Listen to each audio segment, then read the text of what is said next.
مساء الخير واهلا وسهلا في الجميع في حلقه جديده من برنامج قضايا كنديه. زي ما انتم عارفين احنا اليوم تم الاعلان عن حل البرلمان، وراح يتم انتخابات في الشهر القادم اللي هو شهر سبتمبر او ايلول، 20 ايلول سبتمبر من العام 2021، الشهر القادم يعني خلال شهر وكمان يوم. فنحن بنخصص عملنا هالحلقات الجاي خلال البرنامج ولغاية الانتخابات للقاء بعض المرشحين من كل الأحزاب، من كل المناطق اللي بنقدر نحصلهم. عم نحكي مع ناس كتير. اليوم معنا مرشح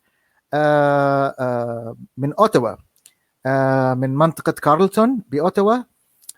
المرشح عن حزب السيد اسمه جوستاف روي، المرشح عن حزب الليبرالز بأوتاوا. طبعا اللقاء راح يكون بالإنجليزي، بس راح إذا في حدا بيحتاج شرح بالعربي راح نحكي معه. First of all, let's say hello to Mr. Gustave Roy. Mr. Gustave, thank you for coming, and thank you for taking your time to be with us tonight. Well, you're quite welcome. Thank you for inviting me. I'm very happy to be here. Yeah, so as you know, we're practically an Arabic channel, but our audience is very involved in politics and in interested in hearing about the elections and all. So we're trying to get a lot of as much as candidates as we can from here till the elections. That's what I was telling our audiences in Arabic, and tonight we're talking to you from Carleton, Ottawa. So I'm just going to start with a simple question. So can you please tell us who you are, tell us about yourself, and what kind of involvement, because we know that most candidates, before they come candidates or in politics, they play a major role in their communities. So tell us who you are, what role do you play in your community, and let us know who Gustave Roy is. Sure, no problem. So Gustave Roy is a member of a large family. So I am the youngest of a family of 6. I grew up in Sherbrooke, Quebec, in the Eastern Townships, over in the 70s and 80s. So my father was was French Canadian, a professor, university professor at the University of Sherbrooke. He was a professor of mechanical engineering, and my mother was British. She was an educator. We had a Montessori school in our basement, which came in handy because there were a lot of children in our family, and a very strong advocate for community safety. She ran the Block Parents program in Sherbrooke. So I grew up in a large family with a very strong sense of community and cooperation during very difficult times. So we were the Anglophones in a time in Quebec where the separatist movement was very strong. And I grew up as a proud French Canadian. My father always used to tell us that yes, we live in Quebec, and yes, you speak French, but we identify as Canadians to the larger country, which made me a very culturally aware and open. So that's a little bit about me.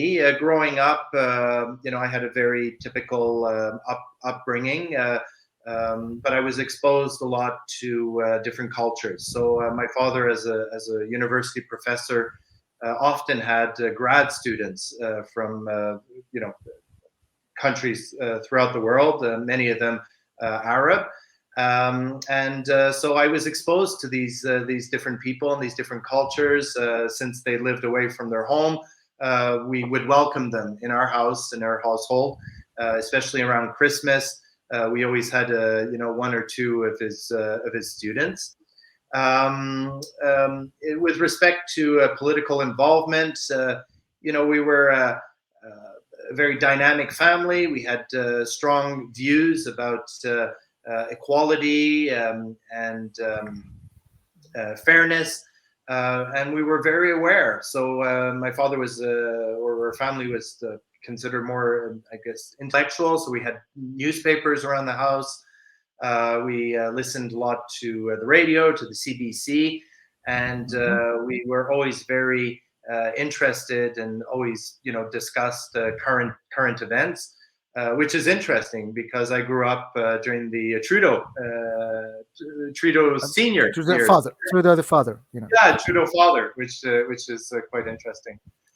With respect to my role in the community, so I've been in Ottawa since I graduated.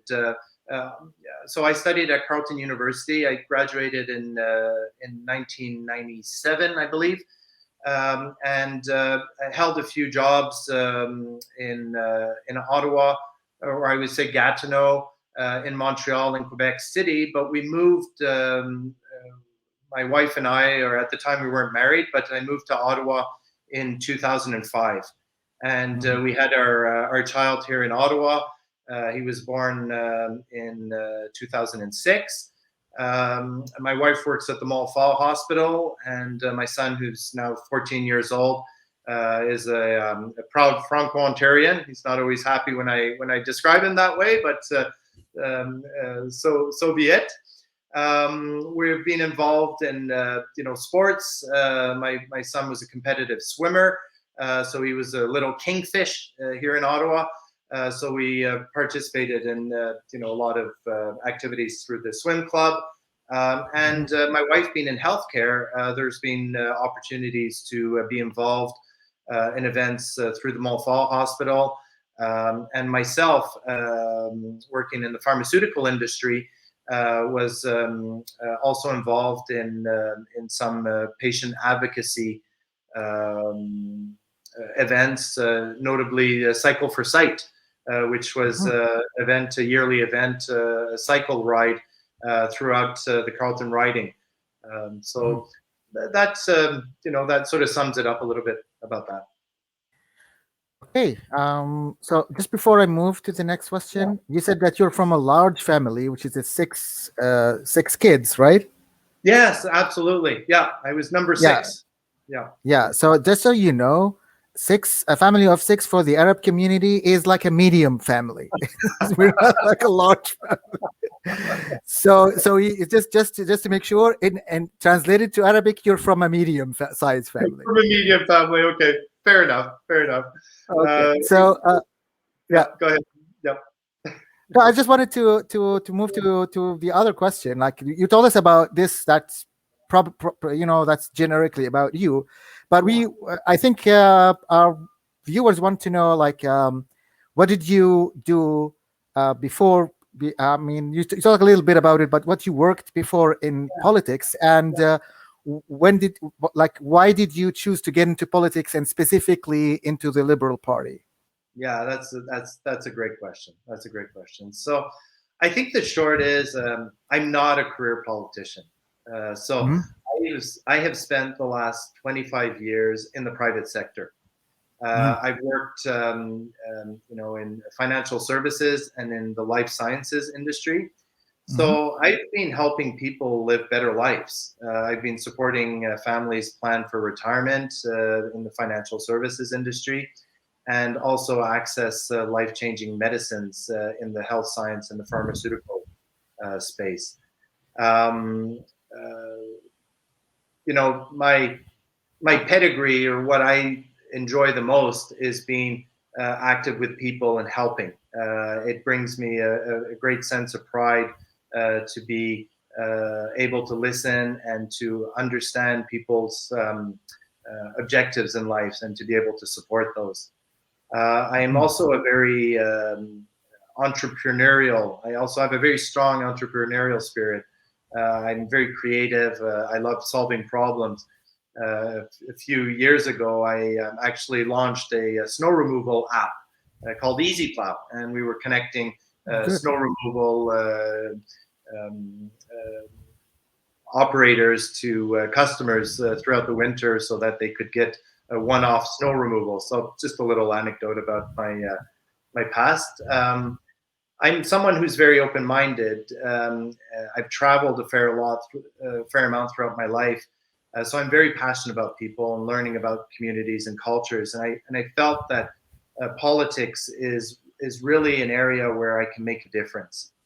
So it's something that I wanted to do. I've been thinking about for many years to get involved and to sort of give back to our community. I've been very fortunate over the years, and many of those opportunities that I've had are directly related to the country I live in and the society and the peace and the opportunity that we have. And that's something that I truly believe that everyone should benefit from. And I think I got that a lot through traveling. As I mentioned earlier, my father was a university professor, and we had an opportunity to live in Europe and also in Africa. And so I've been exposed throughout my life to a lot of different ways of thinking, a lot of different cultures, and it's something that excites me. And you know, tying that all together into our society here in Canada, and being able to live in peace all together is something which I think is very precious, and that I want to continue supporting and participating in. So why is the Liberal Party? I mean, like, there's a lot of left ideology parties in Canada. So why did you choose the Liberal Party? Yeah. So although I do have tendencies to more of a left side of thinking, I feel most comfortable in the middle. To me, there are really important priorities to be tackled on each side of the political spectrum. So the values of the Liberal Party are what touched me the most. So, you know, understanding these principles to support individual rights, civil rights, human rights, democracy, freedom of speech, those are all very, very important to me and have allowed me to prosper. But also that, you know, we need to have a free market economy, and we need to make sure that we make you know, investments in our future, because all of that comes comes at a cost. So again, you know, I've benefited from liberal policies throughout my life. Healthcare, education, parental and maternity leave, for example. You know, I've been benefited from a growing economy and very dynamic opportunities, and all of that has allowed me to reach, you know, so many goals in life. And this is what I want to promote, and this is what I want to ensure others, it be new Canadians or future generations, have the same opportunities as me.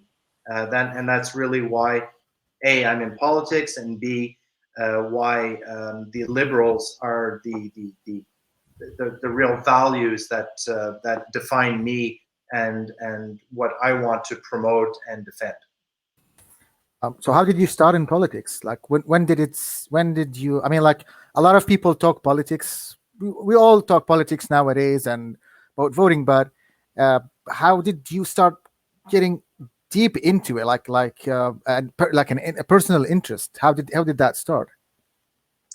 Well, as I explained earlier, I mean, just the environment in which I was, my family, we were always very opinionated. We always looked at what was happening around us. I'm somebody someone who likes to read and follow the news and what's happening, and I've always had an opinion, and I've always wanted to participate in the Canadian debate and in our society, so that I can help shape our future. So it's something that I've aspired to do for a long time. However, I didn't feel ready to do so. I felt that I needed to grow up, I needed to mature, I needed to have experience, real life experience that I could bring to the table. So I've been, it's been one of my goals or life goals for, I would say, the better part of 20 years. but I've got involved only recently through the Carleton liberal riding.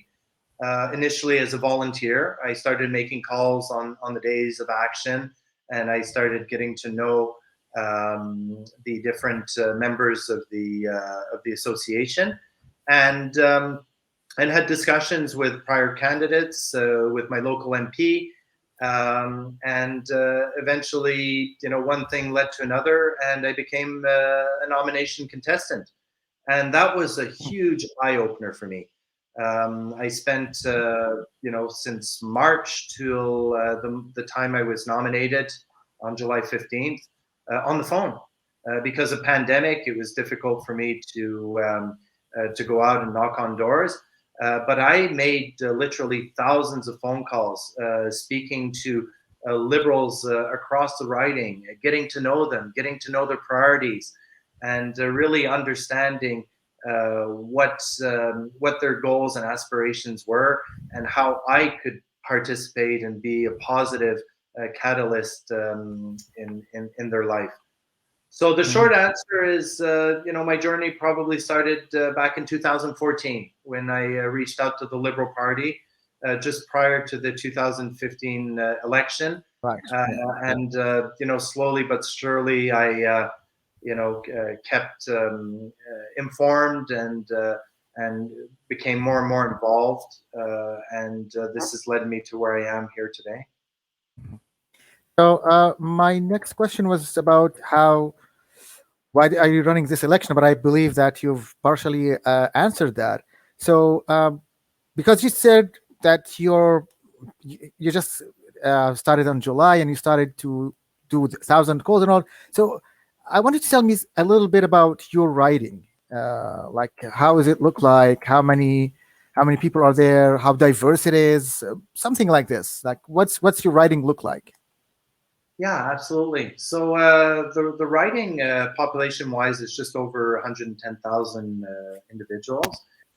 It's a very diverse and growing community. So there's a mix of rural, farming areas and more urban centers. So Finley Creek, Riverside South, Manotick, and Stittsville are good examples of the more urban areas. So it's a growing community. So as Ottawa has expanded, those communities have taken on more and more, I would say, importance, and have grown in terms of population. And so we have a mix of very established neighborhoods throughout the riding that are mostly welcoming, I would say, middle-aged families, and a lot of new developments with younger families, new Canadians, and first-time homeowners. So that's what the riding looks like. Demographically, it's a mix. We've got people from all ages and ethnic backgrounds, but the Arab and the Muslim communities within the riding are growing. And I think that's partly because of the demographic changes and the location of the riding and the types of neighborhoods, but also because there's a very strong community atmosphere, and there's a very strong sense of solidarity is what I've found throughout the riding. Oh, that's great, because my next question is actually about the Arab/Muslim or Muslims in your writing. So what do you know about them? You said it's rural areas, so they're new, but they're growing. So do you know more about them? Do you participate in events like Ramadan, Eid, or something? And do you see that they're actually merging well? Because we know that usually in rural areas, minorities do not merge easily. But what about Arab and Muslim Canadians into your writing? Are they merging? Do you see that there's like a good merging, acceptance, and all of that into your writing?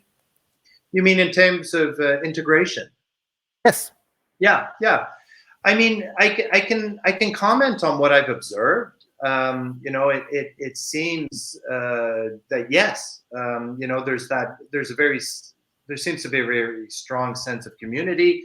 I've been out door knocking and meeting people now, you know, in the riding, knocking on lots of doors, and I see the Arab and Muslim communities. They're out, you know, in their homes and amongst their family and friends. And you're right, 6 is a small number, because I've seen some very large families, multi-generational families also, which I think is very nice to see. I have started participating in more events. I recently participated in there was a soccer tournament, the friendship tournament. So that was you know, a great opportunity for me to initially meet some members of the community, and I've also you know, had an opportunity to visit the South Nepean Muslim community mosque. I met with the imam there. I hope I get his name right, Zijad Dilish, I believe, at the mosque. We had a wonderful conversation. I was there for quite some time, and it was really fantastic to listen and learn about the community. But what I can say, just as you know, what I've observed, I've seen a lot of kind and generous people, a very strong sense of community and family. The individuals are very politically aware and are advocating and are asking me lots of questions about fairness, peace, and Canada's role throughout the world. And it's very important, and I agree. So culture and tradition appears vibrant and very important. And the other thing that I want to mention is that I've also noticed a strong loyalty towards Canada. You know, they're very excited to be here in Canada and to be building a better society, more inclusive, and really want to be part of the fabric of what we do. Okay, that's great, because we're gonna come into the issues that the Arab and Muslim community talk about. But before that, let's take it step by step. So it's good that you're involved and you know about that. But before we come to what we say, like to the focused Arab and Muslims priorities, let's talk about the general priorities. So also, you know, Arabs and Muslims as well are Canadians, so we first also look at the bigger picture. Yeah. And what does any party have for us as Canadians, and then we look as minorities. So let's talk about the bigger picture. So what's the because this is an election that came 2 years earlier. So I don't know. It means that there's something is done differently, right? And it means that there's a program that the party has to come up strongly with, so that people will re-elect it. So what is the party program, and what do you think the what priorities are into into your party's program? Like what are the main issues that you're gonna focus on?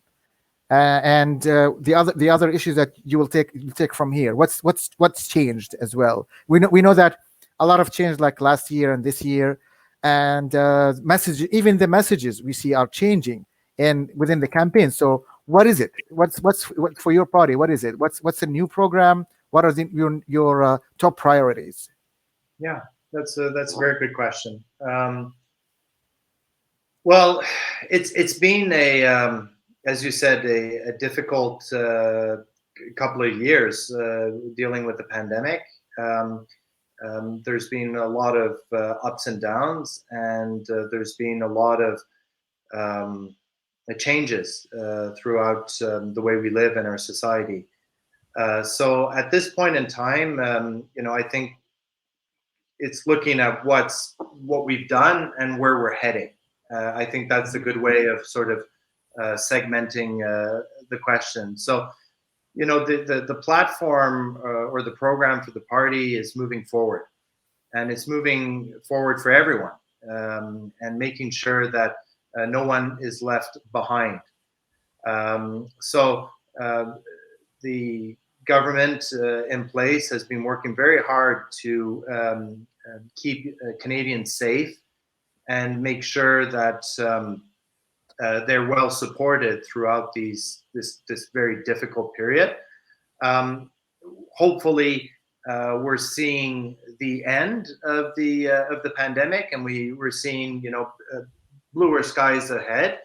And what does that mean? Well, that means investing for the future and ensuring Canada remains prosperous and competitive for years to come. So, finishing the fight against COVID and building a better Canada for everyone, staying safe and healthy and supported. So that's what we've been working to do. So some of the priorities are around, finding a safe and affordable place to call home. So there are investments that are being made in homes and I'm sorry, I'm looking for my word here, lodging. So in having a place. Yeah, housing. Thank you. Okay. I got my French there. That was, and then housing is a large priority, and then making life more affordable for families. So a good example of that is the $10 a day childcare. So affordable childcare, which allows working families to have an opportunity to remain in the workforce and care for their children and at a reasonable price, and at the same time create more childcare spaces so that we have ample opportunity to care for children while the parents are focusing on their career. Taking bold action for climate action, climate change, cut pollution, and build a cleaner future for our kids and grandkids. So that means investing in new technologies and making sure that we are supporting public transit, for example, electrical transportation, and create a fairer, more equal Canada for everyone. So working towards the path of reconciliation with the Indigenous people. So there are really a lot of topics and areas that the government is supporting. But I think if we boil it down to its simplest expression, we want to keep make sure that we're moving forward, that we're building a prosperous Canada for everyone, and that we're supporting those who are most vulnerable, so that they have an opportunity to participate in our in our future. My priority for Carleton is absolutely aligned with what the federal government and what the Liberal Party is proposing. So I believe that the economy and the environment go hand in hand, and we need to continue investing for our future to make sure that we are geared to have lots of opportunities for future generations. And that's all going to come through the environment. There's so much investment in the years and decades ahead, and we got to make sure that Carleton is well positioned to be able to benefit from that. Childcare is a big one. Access to affordable childcare, access to prescription medications. 1 in 10 Canadians doesn't have access to a proper prescription plan, if not more. So, making sure that youth, small business owners, individuals who are self-employed have access to proper medications, to me is also very important. And just to extend a little bit on the same question, because you mentioned the economy, and we know that COVID has created a huge deficit for that economy. I'm not gonna lie to you, because I'm hearing that from everybody that I know. Is like everybody is afraid of like the raising taxes and all of that. So does the party have a plan that doesn't involve? I'm not going to talk about bad tax, that doesn't involve more pressure on people financially and fix the economy at the same time? So do you think that because we hear all the parties are saying like, oh, we're going to fix the economy, but we don't see that, and we know that that COVID has like a hefty came with a hefty check, let's say. Do you think that we can do that without leaving a lot of pressure on Canadians? Absolutely. Canada is a growth story. Canada is a world of a country of opportunity, and yes, the pandemic has cost a lot, but it's cost a lot, throughout the world, and we are in a solid position because we have a vibrant economy, we have a vibrant society, we have people that are able to work and contribute to the workforce. So it's really a question of growth. And what we need to do is, fear is not the solution. Being afraid of our future is not the solution. We need to be optimistic about where we're heading. I am. And I know that, over the years and decades ahead, there are going to be, multiple opportunities for growth.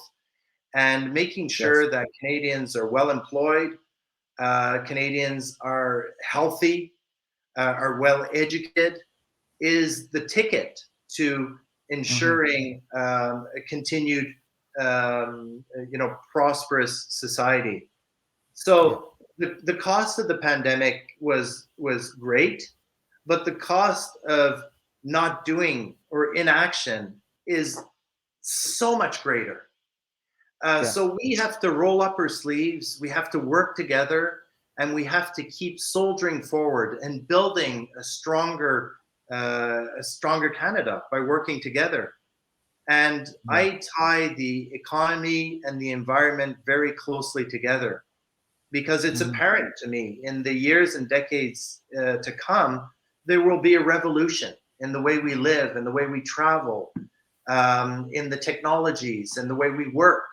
And all of that needs to be supported, and we need to have the foresight to prepare our economy, make sure that we have the right legislation in place, so that we can attract investments to Canada, both on the public and the private side, so that we can continue growing and prospering. And I have no doubt we will be successful. Not one doubt. Yeah. The last extension on this before I go to the other question, because you talked also about investment, and also one of the things that we noticed within this pandemic is that we're way too dependent on other countries. I'm not going to say who are we've a lot of them, but practically most of the things on our neighbors in the United States. It's normal, like any two countries on borders, they have that. But we noticed that we were too much reliant, and like a couple of years ago, with the administration of President Trump, he didn't like us very much, to say the least. Comes Joe Biden. I think we have more hopes than we got. So things got a little bit better, but we're still not. Don't you think that it's time for us also to look at a more independent economy? Like we have done a good job, like starting when it was a pandemic, starting to do our own PPEs and redirect some factories to do like sanitizers and all, which was all good. But that was like during the pandemic. I mean, like, Yeah. going back to normal, we should still think about, like, yeah, we should make that something permanent. We should also like do into making our own vaccine, which is like the factories that were closed on Harper's government, but they were not open with the Prime Minister Trudeau's government. So do you think that all of these lessons learned during the pandemic is something we need to focus more into the investment and the economy in the upcoming term, if your party wins? Yes, definitely. I mean, I think there's an opportunity to be more less reliant on others, but I think we also need to be strategic.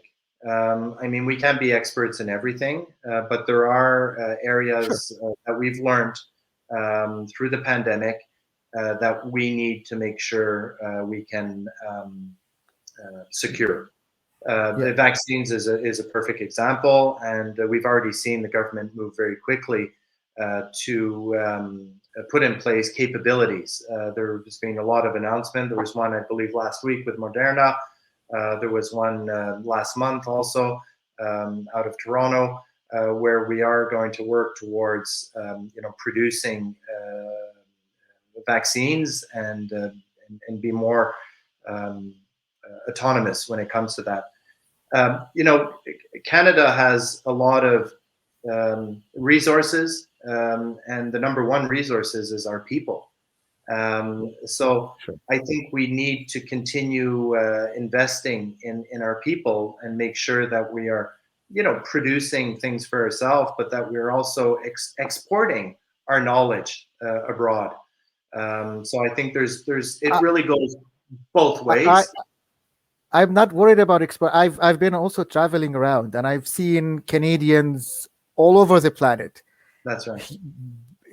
In great experts and all of these things, which is sometimes it's good, but sometimes it's sad that they left Canada. I mean, we wanted a lot of those in, I'm not gonna talk too much politics, but that a lot of factories and a lot of places closed, and a lot of our researchers, we were like number one in the world in producing vaccines and researches, and suddenly a lot of them went out. So I think one of the things is we need those. I mean, like, it's good that we are spreading this to the world, but we need a lot of them also back, so that we can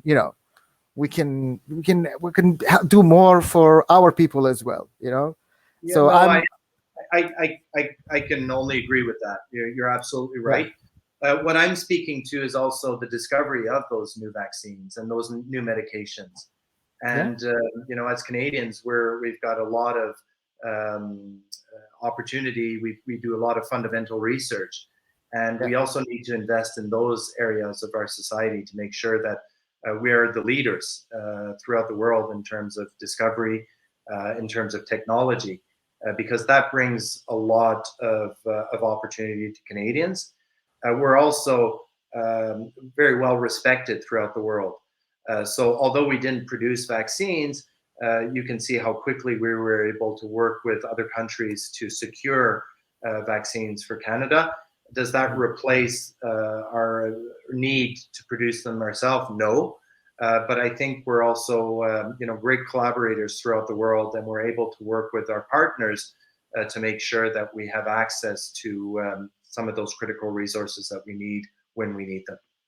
Yeah, well, at least we've also invented insulin, so we saved billions of lives. Yeah, well, I speak about that because my father was a professor in university. I also have a brother who's a dean at Ontario Tech, and research and development is also a very important part of a vibrant, prosperous society like Canada. Yeah. So but also the research and the development also. Yeah, sure. So the next question, because we've talked about a lot of important issues. So my next question to you: is there any of those issues that you seem to be passionate about is something that you're gonna propose a bill about or plan to propose a bill about? I mean, like it's probably very early, but just generally, is there something that you propose to propose as a bill, or at least support a bill that you expect coming? Well, in the short term, I'm focused on listening to citizens in the riding. I want to be a champion for the priorities of my constituents. There's a lot of work to be done, but the short answer is I want to support middle class and low income residents. Especially after all these years of having a conservative incumbent in the riding. So that's really what my priority is. But opportunities with respect to bringing in investments into the riding is really at the top of my list. It's a growing community. There's a lot of needs in terms of federal investments in transportation and getting around in the riding, making sure that it's growing and it's well supported is really at the top of my priorities. There isn't one specific bill in the very short term, as I am right now as a candidate, which is a priority for me, other than making sure that I'm listening, I'm learning, and I'm there to champion the priorities of those that are going to elect me. Okay, so I guess we'll have to wait and see. Exactly. Great. So we're talking about what's the general like issues and what the Canadians in general focused on. So let me just go a little bit more focused for our audience and for the things that our audience is. So of course our audience is very interested in everything we talked about, but as a minority, we also care about the foreign politics to our home countries, right? And that's of course a right to any minority in the world.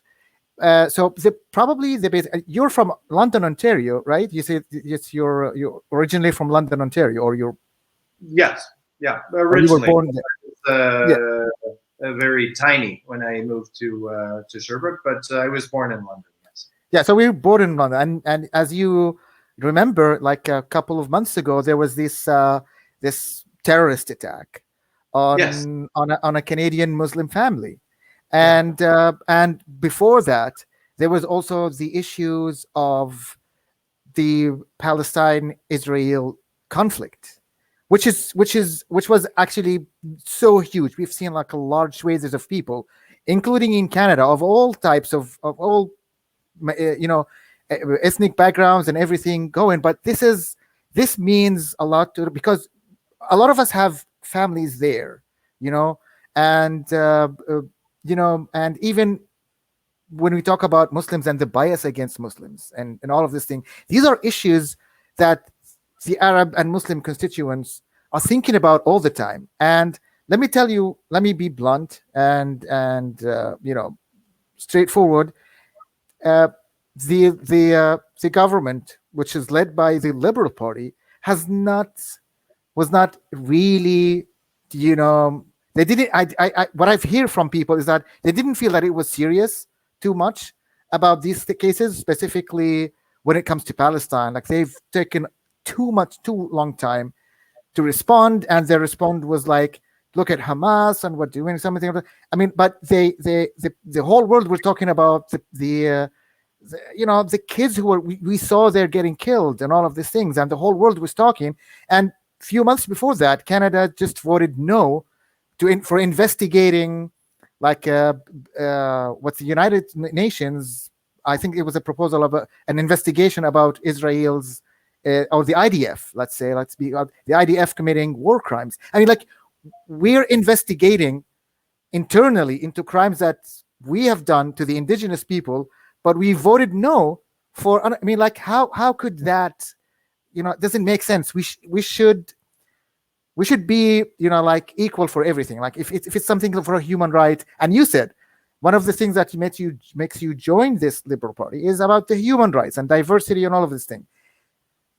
The Arab community felt very disappointed with that. So for you, and now I'm not going to talk about the whole thing, but for you as a member, what is your point of view about the two cases, which is Islamophobia and the Palestinian-Israeli conflict, and how would you plan onto getting your voice? And you seem to be very passionate about human rights. So how would you take that to the government and take our voice as well to the new government if you got elected?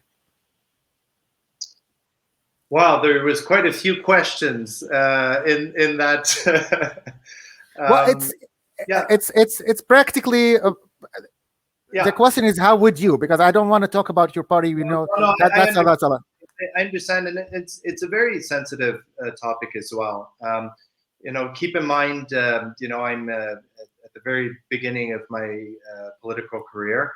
I am very sincere when I say that human rights are important to me, and I think despite what we may see or feel, I think the Liberal government does support human rights. With respect to the Palestinian conflict, it's a very complex geopolitical conflict. I don't need to explain that to you or your viewers, but suffice to say that it's been going on for too long. I've seen this since I was a child. My entire life, I've seen all of the pain and suffering that's been coming out of that area of the world. I believe that everyone should have a safe and healthy environment to call home. I don't have a magic solution that I can just wave and make all of this happen. But again, I believe that everyone should have a safe and healthy environment to call home. And I support the government's position that there should be a two-state solution. And I hope that we can,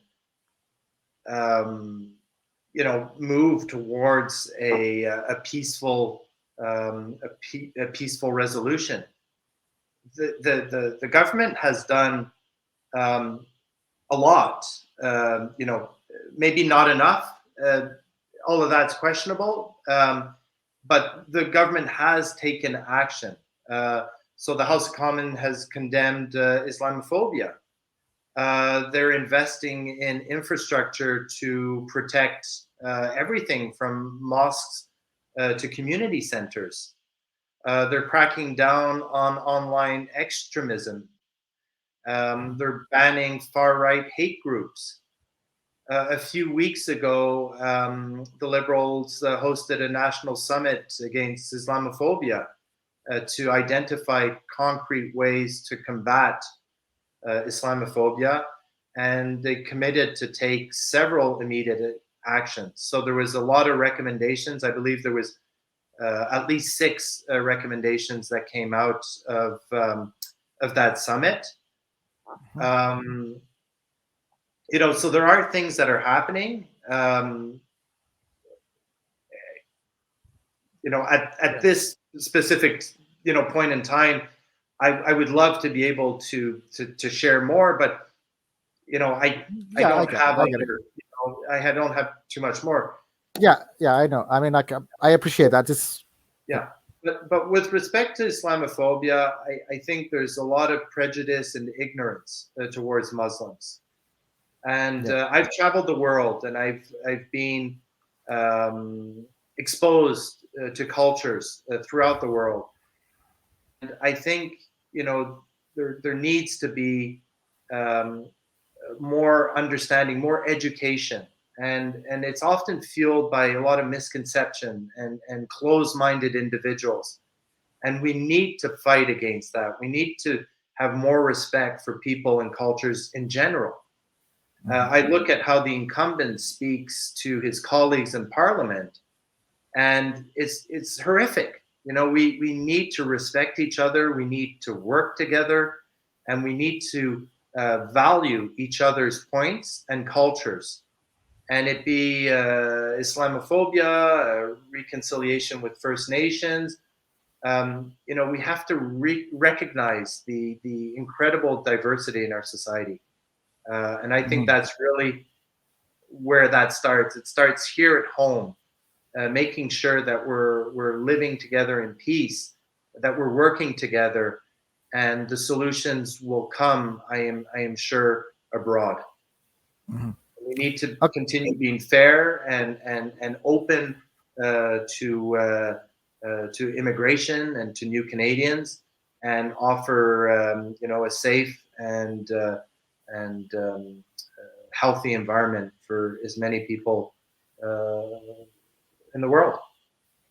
Yeah, well, I'll hold you on to that because because just letting you know that I work in cybersecurity, and there was a recent report saying that there are at least 300 active hate groups in Canada, and they're active on social media, and they're hiding behind what we call freedom of expression, but we're trying to crack down on those guys and reporting them and all of that thing. Of course, Facebook is an American company, so we don't have control. But I believe we should, as you said, we should have our own controls here in Canada to stop hate. And those hate, by the way, those hate groups are not just about Islamophobia. There are hate groups against blacks. There are hate groups about indigenous people, and not, like, they're all over the spectrum. But I appreciate that there was a lot of hate groups recently were like banned, like the Proud Boys and all of those, white supremacies and all of this thing. But I think we should still do that. So I'm going to hold you on that. You know? Yeah, no, I hope you do, because I'm very sincere in what I'm saying. Like, I find that there's a lot of smokes and mirrors in the world where we live in, and people hide behind computers. I see it every day just on my Twitter feed. Like, people think that they can, call you all kinds of names, and it's just a complete lack of respect. And I think it's very hurtful. And sometimes it starts as, at a very young age, where people don't have that reflex to respect the people around them, and then they grow into people that are very one-minded and cannot see both sides of an issue. And I think that's very important to make sure that we're fighting against that, and we're not just talking about it, that we actually take concrete steps to resolve that for a society. Yeah, I'll just before I go to this, I'll just add something, because during COVID as well, and I think you know that the mental problems as well, there were a lot of recruitments into those hate groups, specifically amongst the youth, and I think this is one of the things that we should fight. Coming when we come, at least after this, we have a lot of challenges as well. Like, this is one of the unseen problems that we got out of COVID.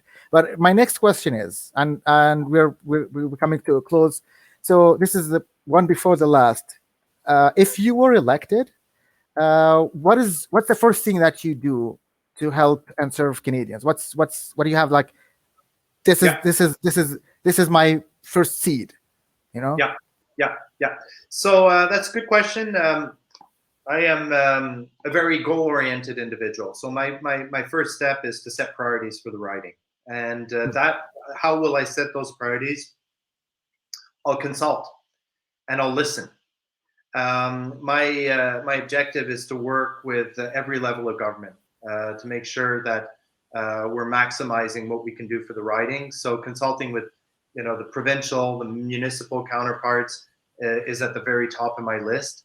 The other topic, which I think is very important, is improving communication.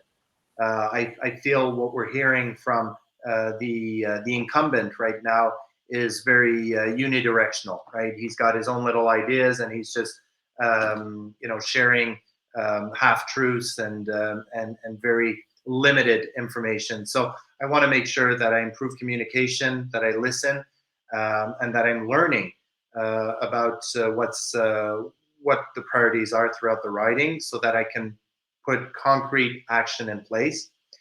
I think we need to change the tone, be more positive and optimistic about our future. I'm not scared about the future, and neither should your audience. The future is very bright. We have lots of opportunity. We have lots of issues, and we have lots of things to work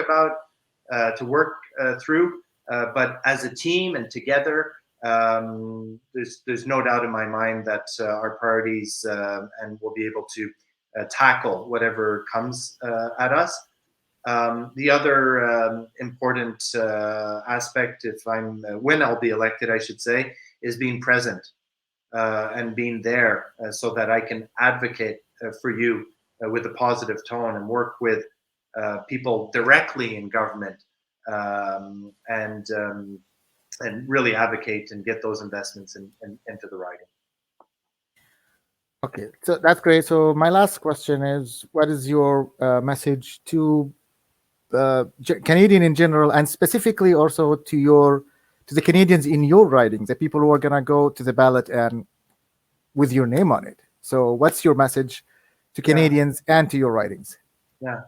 Well, first of all, thank you for asking that question. It's very important for me at this junction, obviously. So what I really want everyone to know is that I've chosen to be here. I've chosen to run in Carleton because I know I can make a difference.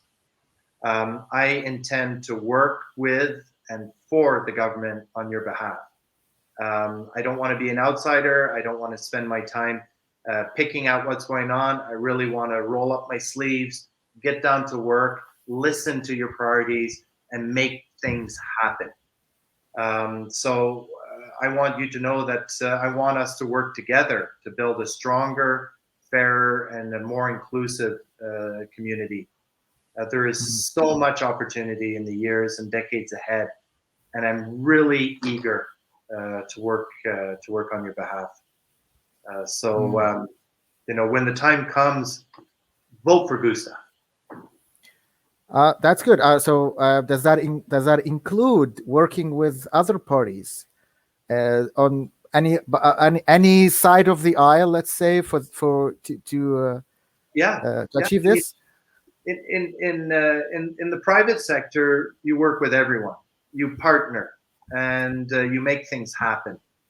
Exactly. So whoever is willing to work with me and whoever's heart is at the right place because they want to see things moving forward are the people that I am going to align myself with in every level of government. It be in the federal, it be provincial and municipal. I am there to serve the constituents and make a difference and improve, your quality of life. That's really why I'm in it. And there's so many different aspects to that. It be your quality of life, your mental health, it be your employment, your opportunities, caring for your family. There are so many things that we need to work together on. But if we listen, we talk, and we collaborate, I see no reason why we can't be very successful. That's great. And it's good that you mentioned mental health, because I'm one of the people who are passionate about it. I believe this is the biggest invisible pandemic nowadays. Yes. And COVID, didn't help. No. That's to say the least. No.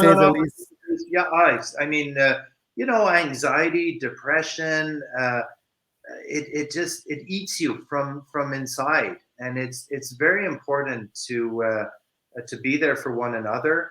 I've seen it just in my own family. I have a 14-year-old boy who was told 18 months ago that you can't really go to school anymore and you can't really see your friends anymore. And You know, there's not a lot left at that age when you're just sort of sitting in your basement and your best friend becomes your computer and you live in this online world. And, you know, it's really, it's been very difficult. But again, I'm an optimist. I think we've gone through a difficult period, and I think we will look back on this time, you know, in a few years, and see an inflection point. And you know, as we welcome different eras in our society, I think we'll be talking about the pre-COVID period and the post-COVID period. And I really want to shape that post-COVID era with everyone in my writing. Well, I appreciate your optimism, and I think that the more optimism in the universe is like, it's more that this vibrant, this vibe, runs through people, and hopefully we will spread positiveness against, all the negative feelings that everybody felt into COVID. So I just want to thank you very much, Gustave. This is what you like to call you.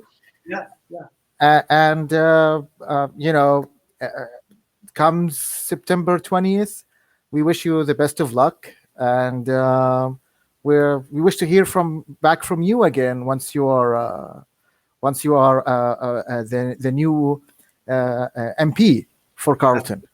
Absolutely. And in the meantime, if you want to hear more, or you have any questions, I invite yourself and everyone to reach out. I'm happy to be here. I'm pleased, and I really appreciate the opportunities to speak with you this evening. And if there are Carleton residents that want to get involved and volunteer, we are more than happy to take you on, and the more the merrier, as we say. Yeah. So in Arabic we say shukran. Shukran. Which means shukran. Shukran means thank you. Yes. Thank you very much, and thank you. بنشكر طبعا جميع مشاهدينا، وبنشوفكم ان شاء الله الاسبوع القادم في نفس الوقت مع مرشح جديد. شكرا.